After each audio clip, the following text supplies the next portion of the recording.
Traveling time is what I'm putting forth today. We're going to take a look at what I would say is the world's best website and why there actually is a time and place to celebrate and help outlined, especially the first-time home buyers. While this is a great time to be able to purchase, and that rates, even though last week stayed the same, have gone down a shit ton. I'm James Lowe, and let's get going on our time machine as we shrink my massive head here, and we're going to take a look as a little flashback. And again, I might be slightly jaded, but in my opinion, I think this is the world's best website. And what I want to take a look at, and what we all, and a lot of clients I see looking for, are very hyper accurate mortgage calculators. We, of course, do a custom lender comparison report for every client. But if you want a generic one that is very, very accurate, look at our website.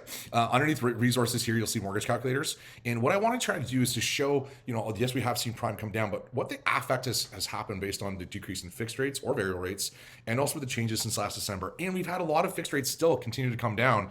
And what does that mean for as far as affordability when we take a look at that comparison? So on this purchase calculator here, if we take a look, Hamilton and area right now, somewhere around 850 or so is about the average home price. Burlington, obviously higher, and Oakville from there, but you can use this for any number. Obviously, we're taking like minimum down payment between the two, 5% on your first 10% above is $60,000.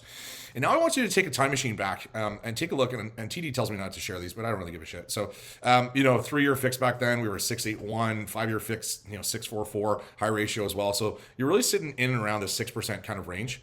So if we take a quick look at two things. One, if we were at a 5.99 or call it 6, and we're capped at 25-year amortization, look what we're talking about for this monthly payment cost. Now, fast forward to today, we've got several changes. One, we can get rates for insured or insurable below 4%. We're down at 3.99. Look at that massive change. I'm just going to do that one more time here because I don't think too many people realize that it is a huge difference. All right, that's only one change. And feel free to share this with your clients or people that are like, should I be buying? I don't know. Huge monthly cost. Now, that's just the one change. Of course, the second thing we know is we can now take this 4317 and make it even lower, as we can now, for first-time home buyers, or if you're getting separated or divorced, put it up to a 30-year amortization. Yeah. Just a smidgen of a change here. Let's actually make sure it accepts it. Now down to 3230. Massive impact. This is what I want to be empowering you and for others to be able to see, is how much of a variance and change. Now, the other thing is that in the same type of light is that qualifications are lower, right? So your payment's lower.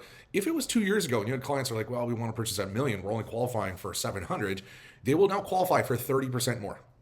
30% more. All right. So, if you're sitting at that 750 and you want to be at or above $1 million, congratulations, you can do it now.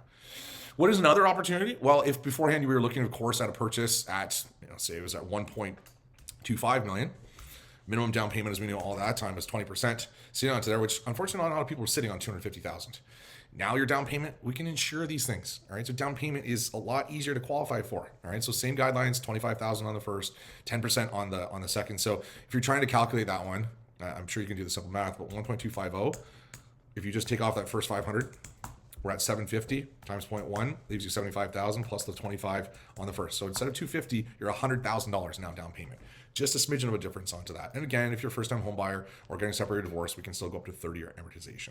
So some pretty huge opportunities. Even though we saw prime stay flat last week, we need to be taking a look at the bond yield has moved considerably, and that your ability to afford, all right, so the total monthly costs and the ability to qualify has really made this an incredible time. We have an excess amount of homes that are available, meaning it is an extreme buyer's market right now. You'll be able to negotiate. You can actually negotiate things like home inspection, condition of financing, condition of sale on your home. If I'm a first-time buyer, or really any buyer, ironically, this is probably one of the best times I've seen in the marketplace to be able to buy.